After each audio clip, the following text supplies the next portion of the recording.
The People's Countryside The Environmental People's Countryside Debate Environmental Debate Podcast. The People's Countryside Environmental Debate Podcast. People's Countryside Environmental Debate Podcast. People's Countryside Environmental Debate Podcast. What are your biggest challenges personally in 2025? And what are the biggest culturally? Unless it's on the edge of disaster and on the precipice, humanity never seems to want to change, adapt and evolve. This is the People's Countryside Environmental Debate Podcast with me, Stuart the Wild Man Mabbott. And me, William Ankler. Thanks very much for listening to another episode of this podcast. And the format is basically you, the listeners, sending questions for us to talk about. Often there's conversation, not a debate. We don't see the questions before we press record. We don't really have guests. Me and William, we will explore this cold, and then which is often how you guys and gals experience these questions. They're just thrown at us in life, and then we think if we want an expert in, we might get one in. But we can worship experts too much, William.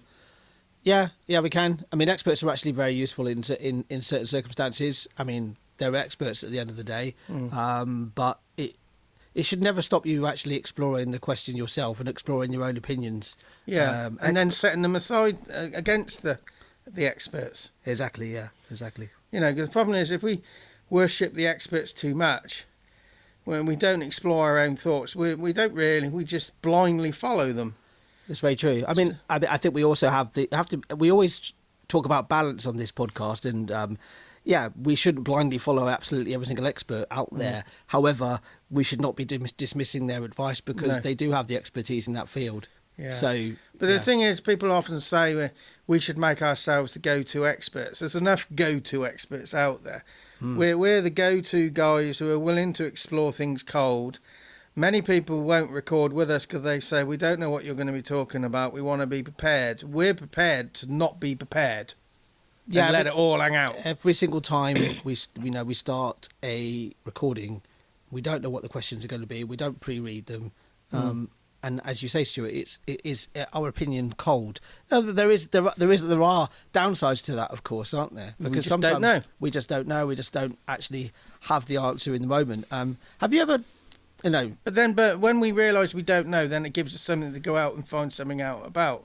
Yeah. Sometimes we don't know until we're presented with this stuff. Yeah. I have a question for you, Stuart. Have you we've always got opinions about everything, and we've had that discussion before. But have you ever had a question where you've thought, well, actually, this is such a big question, I'm not being able to really give a really clear and precise opinion and answer to it? Has it been later on that you've actually you've thought about it again and thought, well, actually, now I'm thinking about it with a bit more time? Because we don't get a huge amount of time to think about it, do we? Well, the thing is, I think every question we've ever talked about, in hindsight, you think about other things that you didn't say. And I would never say, I should have said this, I should have said that. I didn't say that because I was exploring it cold. When you revisit things, you will always get more realisations because there's more life has happened. There's more understanding because you've actually done the groundwork of getting the initial exploration out of the way. You've got rid of the crap. And you can then say, well, okay, I don't know this. I want to explore this.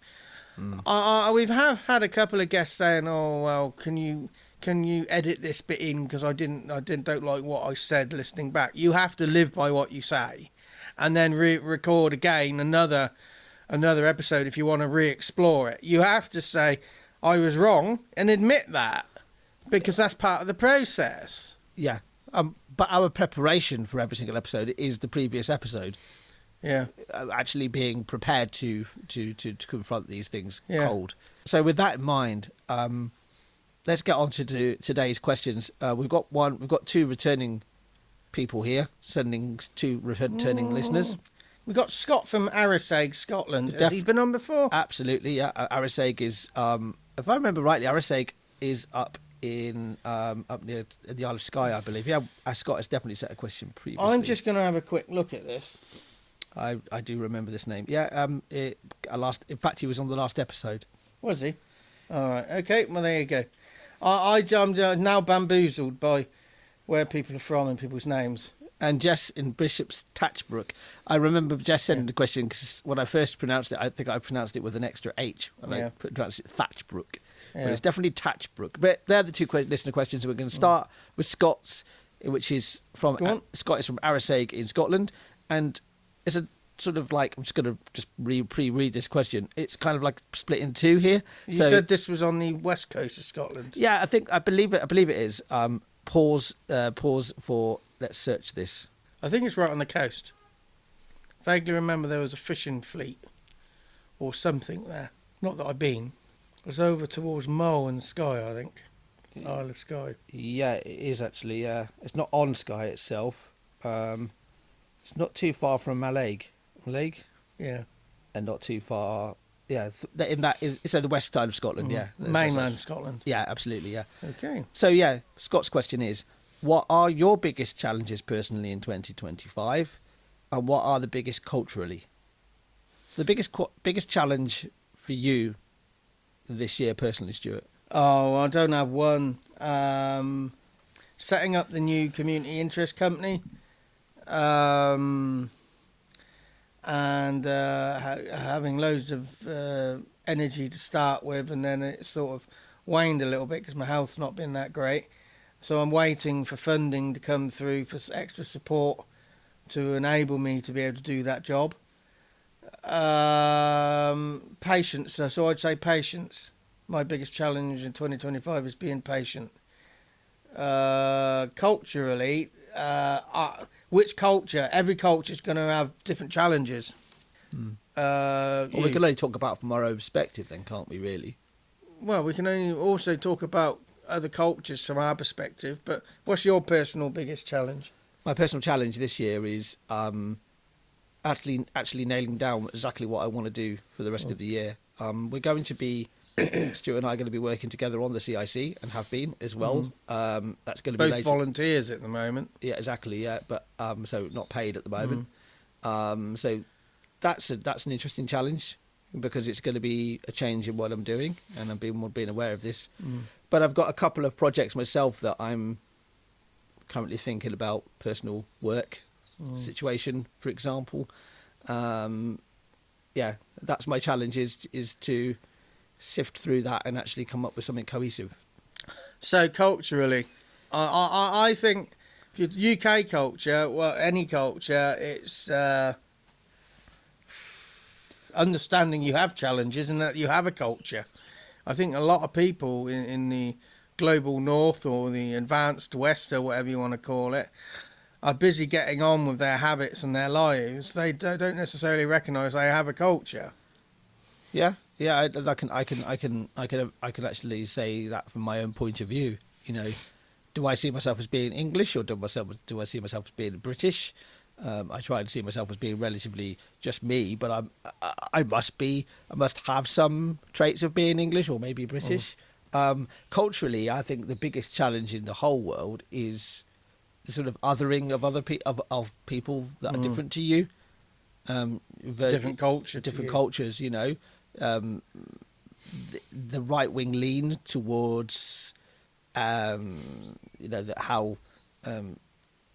immigrants are talked about, immigration is talked about, and actually, if you look at the whole grand scheme of things and the whole grand scheme of life, we've always been moving around. Yeah. We've always been integrating and mixing together as different cultures, and that's where the good stuff comes from. So I think that's the biggest challenge, and the action of that is just to embrace that. And if somebody is different to you, it can be frightening, it can be scary, and if you feel that way, go and try and have a conversation with that person from a different culture.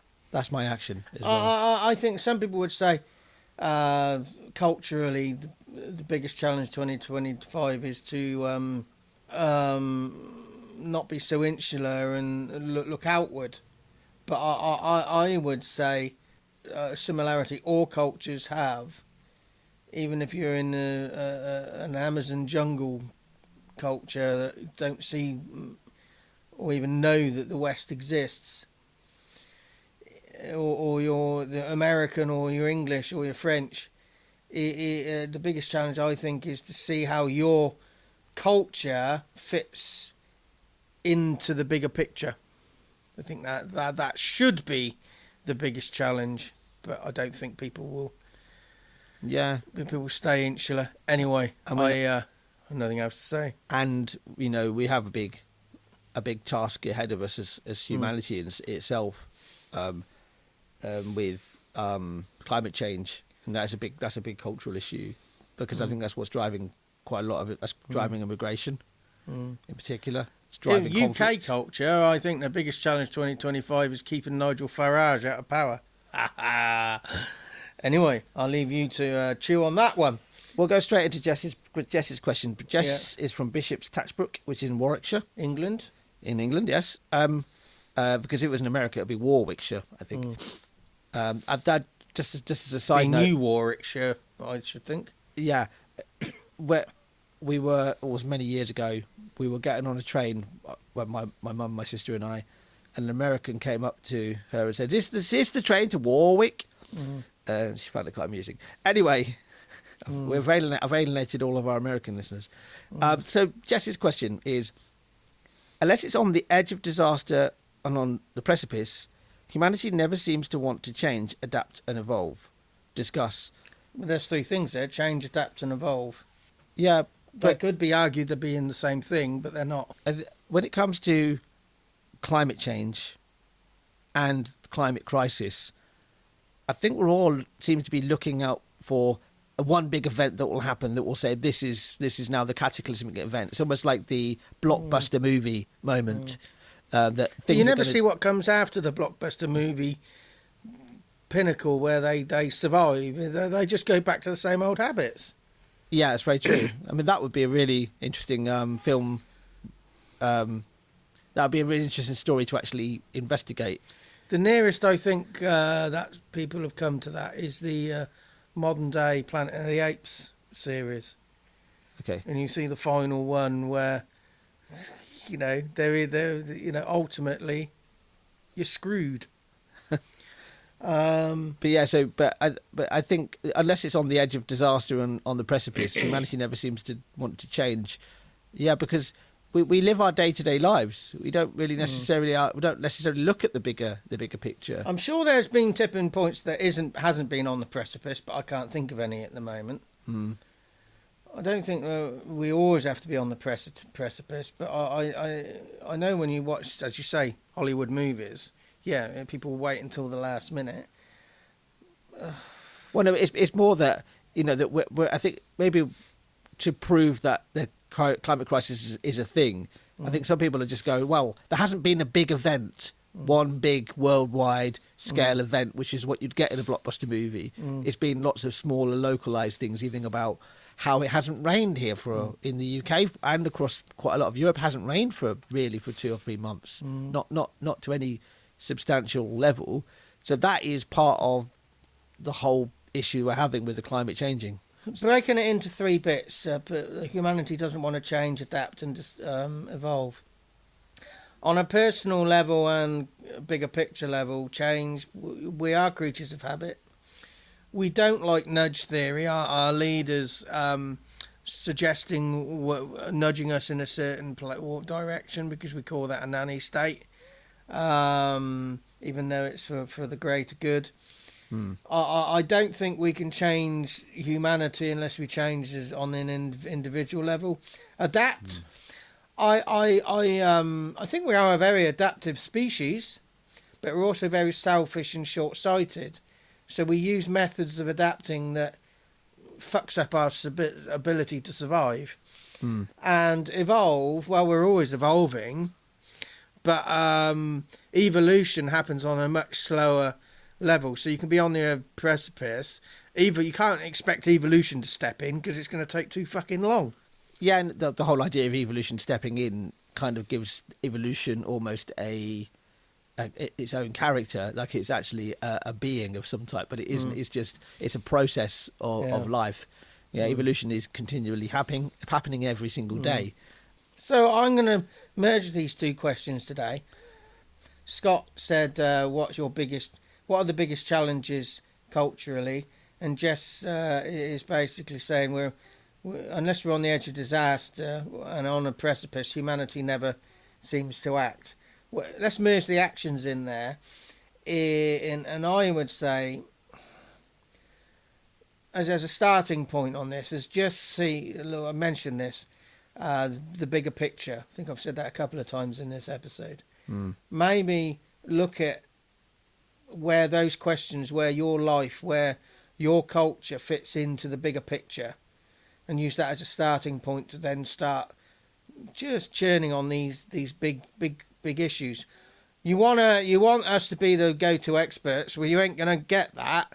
We're just gonna start you off in the thought process. Any actions, William? No actions. Just an observation on Jess's question in particular, using the phrase humanity, as though humanity itself is one big being, but it isn't, is it? No. It ties in with what are the biggest challenges culturally. I can kind of tie the two questions together. That actually we just see we see ourselves as our own culture. We see ourselves as our culture being under attack because people are coming here from different places and taking over, as it was say for some people. So the word, but I'll focus in on that word humanity. When have we actually been really truly humanity, actually come together as a united species to actually make the world a better place? Because we've got the tools to do it, and we are adaptive. But I think even in that question there, that humanity never seems to want to change. It's not really humanity. It is the different individual pockets of people. Really, I think it comes down to individuals as well on a minute scale.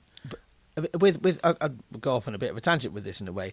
The argument I've often heard from a individual's point of view is like, what does me doing this make a difference when China are doing X? Why should me recycling what I do? What me recycling or me using less water? What does that actually achieve when the USA are still doing this, or the China are doing this, or the EU are doing this to the environment on a much larger scale? It's like that is a question. I think the answer to that is that you really got to try to affect change at the top, the actual people who are making the decisions, really, haven't you? Because at the end of the day, they are just people. But do you have an answer to that question? I don't have an answer. I was going to say, I can't remember my point, but I was in a pub the other day, and this guy was saying that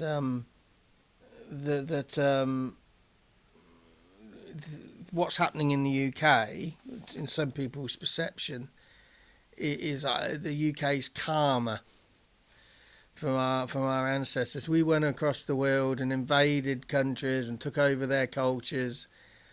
And I would argue that people aren't coming here and taking over our culture, but some people, I would argue that. And those people who argue these foreign people are coming to the UK, taking over our culture, are also the same people who would probably deny that we fucked the world up by colonising, and those ripples are still out there. And you could argue that these people are coming here as a long-term consequence of what we did. That's not necessarily my point of view. I'm just throwing it in there. You can probably tell I'm feeling a little bit abrasive today. Can you swear at least once, William, so it's not just me swearing? Oh, fuck it. Yeah, thank you.